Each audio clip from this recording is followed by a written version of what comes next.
कदमों से मिलते हैं कंधे कदमों से कदम मिलते हैं, हम चलते हैं जब ऐसे तो दिल दुश्मन के हिलते हैं।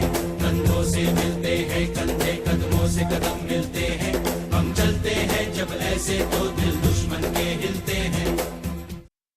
Pakistan is aiding, abetting, funding, training terrorists. It has become a state policy. It has proved to be a rogue nation. Country is running out of patience, and it's high time that we have to teach a lesson to Pakistan and these perpetrators. The world community should come together to isolate Pakistan, declare it as a terrorist state. जो कृत्य पाकिस्तान ने सनम रूप से किया है, अंतर्राष्ट्रीय स्तर पर उसकी निंदा हो रही है। कायराना हरकत इससे बुरी कुछ हो नहीं सकती। अब लगता है कि पाकिस्तान अघोषित रूप से आतंकवादियों को परिचय दे रहा है, ये खुलकर सामने आ चुका है। वो समय भी आ गया जब इन सब चीज़ों के बारे में देश में उद्वेलित भी हो गया, और हमारे नेताओं ने जिस प्रकार के बयान आज दिए हैं, निश्चित तौर पर पीठ का जवाब पत्थर से निश्चित तौर पर मिलेगा। राष्ट्रीय सुरक्षा की बात आती है, हम सब मिलकर के साथ खड़े हैं कि जो बाहरी तत्व हैं उनके सामने संघर्ष करने के लिए, उनके सामने लड़ने के लिए। लेकिन कम से कम शासन में जब बैठे हैं तो कम से कम ऐसी चुस्ती और मुस्तैदी प्रशासनिक कार्यों में भी होनी चाहिए, जिसका मुझे लगता है कि या तो सरकार इसे गंभीरता से नहीं ले रही है या सरकार की अक्षमता है। यह घटना भी अपने आप में बहुत विकराल है और शायद पठानकोट के बाद दूसरी बड़ी घटना है। मेरा विश्वास है कि माननीय प्रधानमंत्री गृह मंत्री जी इस संबंध में कोई ड्राफ्टेड डिसीजन लेंगे और ले रहे हैं, जैसा जानकारी मिली है। और ऐसी घटना ऐसी नहीं हो, ऐसा नहीं है रिपीटेशन, ऐसी घटना ना हो। सिर्फ इतना ही नहीं, तो पाकिस्तान को सबक सिखाया जाए। ये मेरे जैसा कार्यकर्ता, मैं विधायक की हैसियत से नहीं बोल रहा हूँ, मैं कोई एक साधारण नागरिक और कार्यकर्ता की हैसियत से बोल रहा हूँ। बहुत बड़ा स्टेप केंद्र सरकार ने पाकिस्तान के खिलाफ उठाना चाहिए और निश्चित रूप से उसको सबक सिखाना चाहिए। यह मेरा विचार भी, सोच भी, मांग भी है। अभी थोड़े समय पहले ही घटना हुई और उसके बाद ये तुरंत ये घटना हो गई है, ये बड़ी दुखद बात है। मैं समझता हूँ कि जो कहते थे कि हम एक सर के बदले 10 सिर लेके आएंगे, वो पता नहीं कहाँ चले गए, और उसके ऊपर आज तक कोई सोच नहीं हो रहा है, कोई विचार नहीं हो रहा है, ना उसके ऊपर इस तरीके का कोई एक्शन नज़र आ रहा है कि हम पाकिस्तान को इस प्रकार के कोई एक्शन दिखाएं कि वो आगे से इस प्रकार की बात सोचने के लिए मजबूर ना हो। हमारे साथ में 2 कॉलर जुड़े हैं। श्री हेमलता जी हैं कोटा से। हेमलता जी बोलिए, आप क्या पूछ रही हैं? नमस्कार फर्स्ट इंडिया। नमस्कार। शहीदों को नमन, श्रद्धांजलि। जी सर, मैं तो इतना ही कहना चाहूंगी कि आपका क्वेश्चन ये है, सेना को कितनी छूट दी जाए? जी, लोकतांत्रिक देश की सेना है, वर्ल्ड लेवल की सेना सर। तो हम ये, हालांकि बहुत दुखद मौका है, एक एक सैनिक हमारे देश का, एक एक कोहिनूर भी शायद उसके आगे फीका है, लेकिन फिर हमें अमेरिका को देखना चाहिए। वहाँ वो अपने एक एक मरीन के लिए किस तरह वहाँ की गवर्नमेंट जान लगा देती है। हेमलता जी, हम भी बिल्कुल उसी रास्ते पर हैं। हम भी अपने सैनिकों के लिए उसी तरीके से सोचते हैं। हीरालाल जी हैं बीकानेर से, जरा उनसे भी सुन लें। हीरालाल जी साहब बोलिए। हाँ जी सर जी, मैं ये अपनी तरफ से ये सलाह देना चाहता हूँ कि ये जैसे आज इतने सालों से ये कश्मीर में ये हमला हो रहे हैं, सैनिक मर रहे हैं, पब्लिक मर रही है, तो इसको 71 जैसा सबक सिखाना चाहिए। हमारी तरफ से तो ये राय है। 1971 में जैसे पाकिस्तान को सबक सिखाया था, जी उस हिसाब से इसको अब सबक सिखाने का समय आ गया है। पाकिस्तान को एक बार फिर से जवाब देना चाहिए, ये हीरालाल जी कह रहे हैं। लेकिन साथ साथ में मैं जानना चाहता हूँ, अर्चना जी आपके पास में आते हैं कि 1971 की बात ये कर रहे हैं, लेकिन क्या उस तरीके का माहौल पाकिस्तान में है? क्या पाकिस्तान की जनता जमहूरियत को लेकर उसी तरह से उद्वेलित है जिस तरीके से ईस्ट बंगाल में हुआ करती थी? तो ऐसी स्थिति में कहीं हमारी चूक तो नहीं होगी कि हम उस तरीके से आगे बढ़ जाएं और उसके बाद में पीछे हटने की बात हो, और वर्ल्ड का, दुनिया का जो सारा हमारे लिए जो एक राय बनी है, उस राय को लोग बदलने के लिए तैयार हो जाएं? देखिए सनी साहब, परिस्थितियों में बहुत बड़ी भिन्नता है, और आज बलूचिस्तान हो या सिंध और पंजाब की जो बात करे थे, वहाँ पर उतना जो ह्यूमन राइट्स का वायलेशन है वो तो चरम पर है, लेकिन वहाँ ऐसी स्थिति अभी निर्मित नहीं हुई कि वहाँ पर वो अलग होने की ऐसी कोई डिमांड प्रत्यक्ष रूप से कर रहे हो जिसको कि हम समर्थन दें। और फिर हमारा उद्देश्य किसी भी देश को तोड़ने का नहीं है, हमें सिर्फ यही काम नहीं करना है। वो परिस्थितियाँ ऐसी थी जहाँ आवश्यक हो गया था, उसके विभाजन का, क्योंकि सारा का सारा जो वहाँ से डायस्पोरा या कह सकते हैं एक्सोडस हो रहा था ईस्ट पाकिस्तान से, वो भारत में हो रहा था और भारत में लोग आ रहे थे अपनी जान बचा करके, और परिस्थितियों का निर्माण इस प्रकार था कि वो आवश्यक कदम था।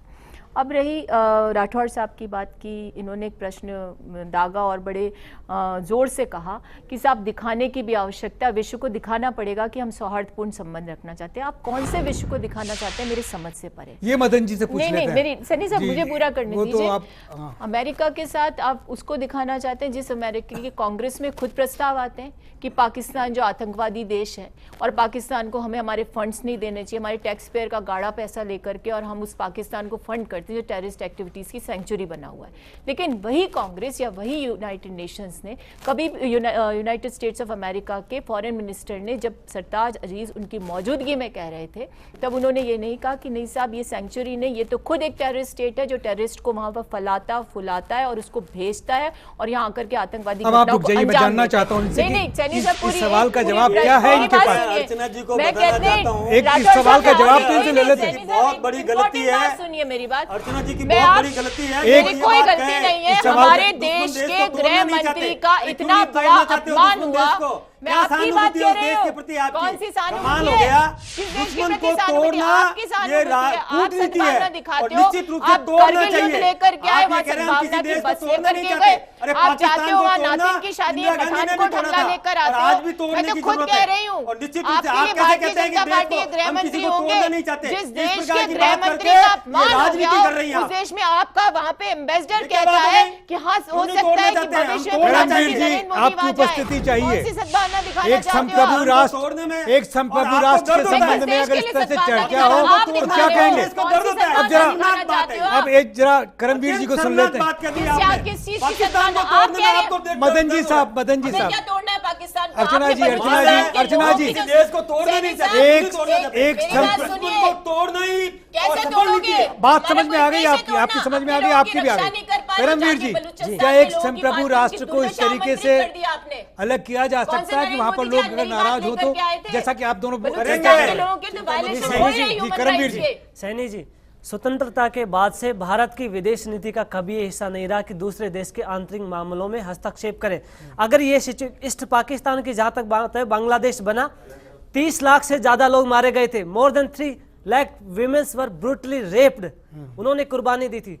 ईस्ट पाकिस्तान के लोग खड़े हुए थे, भारत ने सिर्फ सपोर्ट किया था। अब बलूचिस्तान की जहां तक बात आएगी, जरा उनको करमवीर जी को बोलने दीजिए। अभी पाकिस्तान ने अभी 16 तारीख को ही संयुक्त राष्ट्र मानवाधिकार परिषद में जाकर कहा है असम में, त्रिपुरा में, मेघालय में, मणिपुर में, त्रिपुरा में क्या हो रहा है इसकी बात अभी नहीं कर रहे हैं, दुनिया के सामने हम भी कह सकते हैं।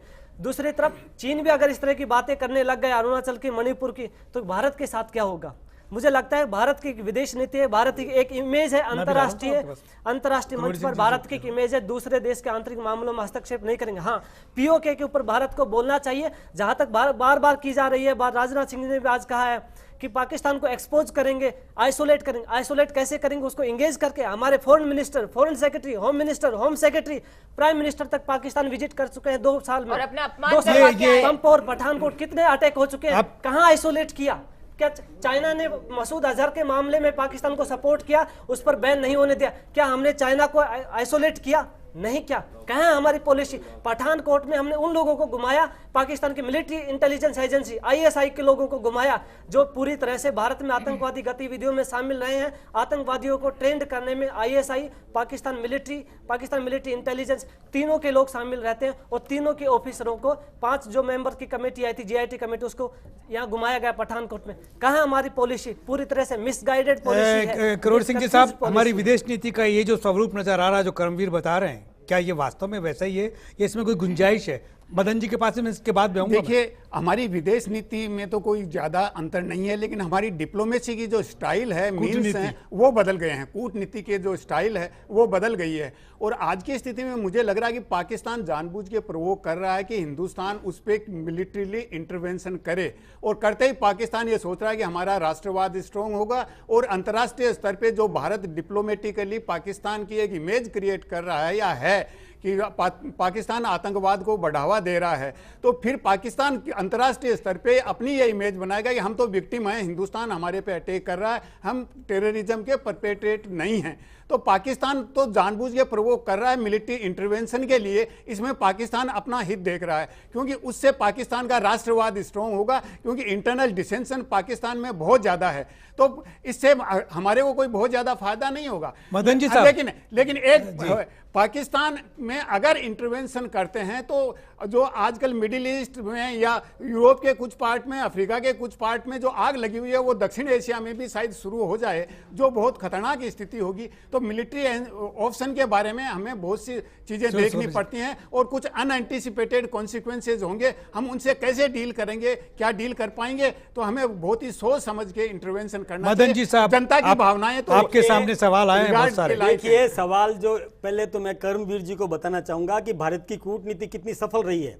देखिए आज चाइना को हमने घेरा है, वियतनाम में घेरा है, वियतनाम को हम सहयोग कर रहे हैं, जापान को कर रहे हैं, जर्मनी को कर रहे हैं, चाइना भी इस बार जकड़ा हुआ है, चाइना की स्थिति भी खराब हो रही है। तो वो भी एक बार हम वहां ब्रह्मोस्त्र दे रहे हैं, वहां पर वियतनाम को शस्त्र देने की स्थिति हमने एग्रीमेंट किया है। ये हमारी विदेश नीति है, उसमें हम सफल हुए हैं। दूसरा, आज पाकिस्तान भी हालत उसकी भी खराब है, कोई अच्छी हालत नहीं है। अरे आप सुनिए तो सही, पूरी बात सुन लीजिए, आप केवल हल्ला मचाने से काम नहीं चलता।